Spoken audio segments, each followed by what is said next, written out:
మీకు ఏదన్నా ఆధారం పబ్లిక్ గా బాబు గారు లేకపోతే ఇక్కడ ఎంపీలుగా నేను లేకపోతే అనకాపల్లి ఎంపీ రమేష్ గారు లేకపోతే ఇక్కడ ఎమ్మెల్యేలు పల్లా శ్రీనివాస్ గారు పంచకల్ రమేష్ గారు ఏదైనా వచ్చి ఎప్పుడన్నా ఎక్కడ అన్నారా? ఏ ఆధారం లేకుండా ఇంగ్లీష్ మీడియా అట్లా రావడం అనేది చాలా ఇర్రెస్పాన్సిబుల్ గా భావిస్తున్నాను. ఎందుకంటే ఇది చాలా మంది జీవితాలకి ముడిపడిన సమస్య. అంత ఈజీగా లైట్ గా వాళ్ళు రాయడం అనేది కరెక్ట్ కాదు. సో దాని మీద చర్యలు కూడా మేము తీసుకుంటాం. ఎందుకంటే మిస్ఇన్ఫర్మేషన్ స్ప్రెడ్ చేయడం అది కూడా అందరికీ మనందరికి కోరేది ఏంటి?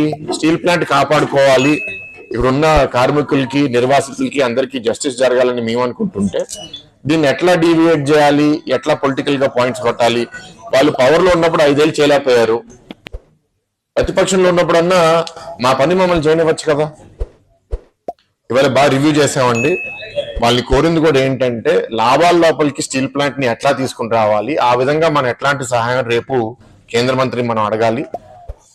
ఏదైతే సపోర్ట్ వాళ్ళు చేయగలిగితే మనకి వేరే వేరే సోర్సెస్, ఇందాక పల్లా గారు కూడా చెప్పారు, ఆ సోర్సెస్ నుంచి ఫండ్స్ అన్ని మనం తీసుకొచ్చి ప్రొడక్షన్ కెపాసిటీ పెంచుకోగలగాలి. ఇప్పుడు ఇంచుమించు హాఫ్ ప్రొడక్షన్ కెపాసిటీలోనే ఉన్నాము. ఫుల్ కెపాసిటీకి వెళ్తేనే మనకి మంచి లాభాలు వస్తాయి, మనం ఈ అప్పు కూడా తీర్చుకోగలుగుతాము. అండ్ ఆ ప్రైవేటైజేషన్ డిస్కషనే ఆగిపోతుంది. అప్పుడు ఇక్కడ అన్ని సమస్యలు, జీతాల సమస్యలు అవనివ్వండి లేకపోతే నిర్వాసితుల సమస్యలు అన్ని మనం పరిష్కరించగలుగుతాం.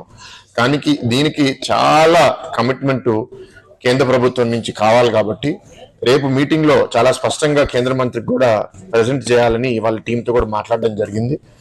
మనం రేపు ఈ సహాయం కేంద్ర ప్రభుత్వం ఇచ్చిన తర్వాత ఎట్లాంటి లాభాలు రాబోతున్నాయి, అప్పట్లా ఇవ్వబోతున్నాం అనే నమ్మకం మనం సృష్టించగలిగితే ఇంకా మనకి తొందరగా సహాయం వస్తుందని నేనైతే నమ్ముతున్నాను.